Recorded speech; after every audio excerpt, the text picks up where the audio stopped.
Hi friends, ನಾನಿವತ್ತು ನಿಮಗೆ ತೋರಿಸ್ತೀನಿ ನಮ್ಮ ಬಂಜಾರ ಸಂಸ್ಕೃತಿಯಲ್ಲಿ ಹೋಳಿ ಹಬ್ಬವನ್ನು ಹೆಂಗೆ ಆಚರಿಸ್ತಾರೆ ಅಂತ.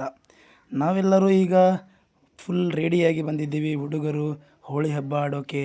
ನೋಡಿ ನಿಮಗೆ ತೋರಿಸ್ತೀನಿ. ಇದಕ್ಕೆ ನಮ್ಮ ಸಂಸ್ಕೃತಿಯಲ್ಲಿ ಲೇಂಗಿ ಹಾಕೋದು ಅಂತ ಹೇಳ್ತಾರೆ. ನಾವೆಲ್ಲರೂ ಸೇರಿ ಲೇಂಗಿ ಹಾಕ್ತಾ ಇದ್ದೀವಿ ನೋಡಿ ಈಗ.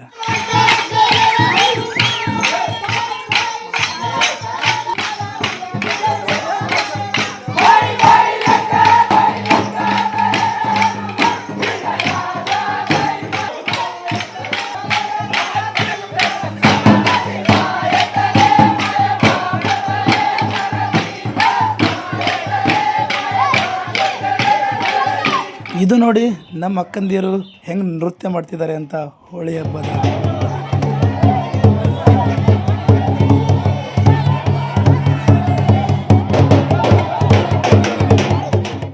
ಇದು ಏನಪ್ಪ ಅಂದರೆ ನಮ್ಮ ಸಂಸ್ಕೃತಿಯಲ್ಲಿ ಗಂಡು ಮಗು ಹುಟ್ಟಿದರೆ ಅವರಿಗೆ ಧೂಂಡ್ ಅಂತ ಮಾಡ್ತಾರೆ.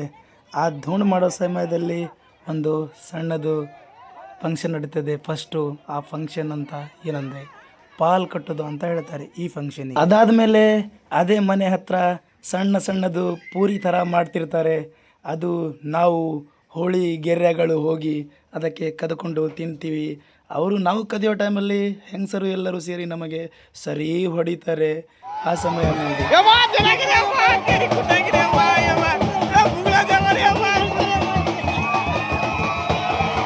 ಹೊಡಿಯಲ್ಲ ಅಂತ ತಿಳ್ಕೊಬೇಡಿ. ನೋಡಿ, ನನಗೆ ಬೆನ್ನು ತುಂಬ ಬಾಸುಂಡೆ ಬರೋ ಹಾಗೆ ಹೆಂಗೆ ರಪ ರಪ ಅಂತ ಹೊಡೆದಿದ್ದಾರೆ. ಇದಾದಮೇಲೆ ನಾವು ಹನುಮಂತನ ಗುಡಿಗೆ ಹೋಗಿ ಅಲ್ಲಿಂದ ಬೆಂಕಿ ಕೆಂಡ ತರ್ತೀವಿ ಕಾಮಣ್ಣ ಸುಡೋಕೆ. ನೋಡಿ ಫ್ರೆಂಡ್ಸ್, ಇದೇ ಬೆಂಕಿ ಕೆಂಡ. ಇದಕ್ಕೆ ತಗೊಂಡೋಗಿ ನಾವು ಕಾಮಣ್ಣ ಸುಡೋದು. ಇದೇ ಒಂದು ಭಾರಿ ವಿಶೇಷಪ್ಪ. ಅಂದರೆ ನಮ್ಮ ಸಂಸ್ಕೃತಿಯಲ್ಲಿ ಈ ವರ್ಷ ಮದುವೆ ಮಾಡ್ಕೊಳ್ಳೋ ಹುಡುಗರು 2 ಹುಡುಗರು ಇರ್ತಾರೆ.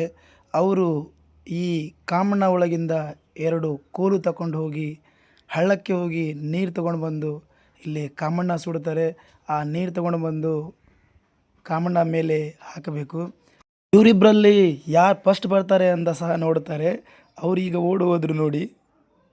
ನೋಡಿ, ಇದೇ ಹುಡುಗ ಫಸ್ಟ್ ಬಂದು ಕಾಮಣ್ಣನ ಮೇಲೆ ನೀರು ಹಾಕ್ತಿರೋದೆ.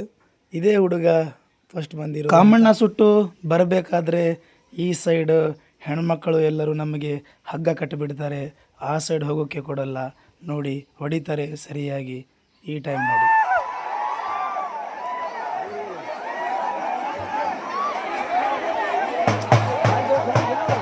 ಇದು ಏನು ವಿಶೇಷಪ್ಪ ಅಂದರೆ ಗಂಡು ಮಗುಗೆ ಧೂಂಡ್ ಅಂತ ಮಾಡ್ತಾರೆ ನೋಡಿ.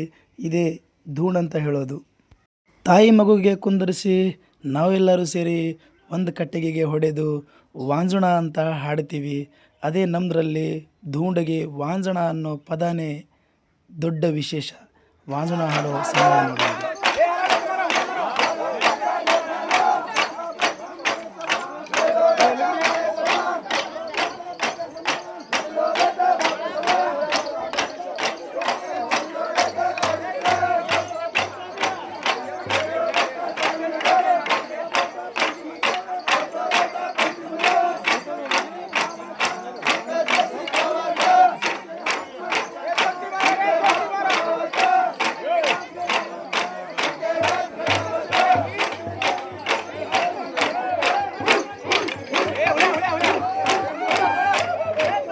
ಓಕೆ ಫ್ರೆಂಡ್ಸ್, ನಮ್ಮ ಸಂಸ್ಕೃತಿ ಹೋಳಿ ಹಬ್ಬ ಹೆಂಗೆ ಅನ್ನಿಸ್ತು ನಿಮಗೆ?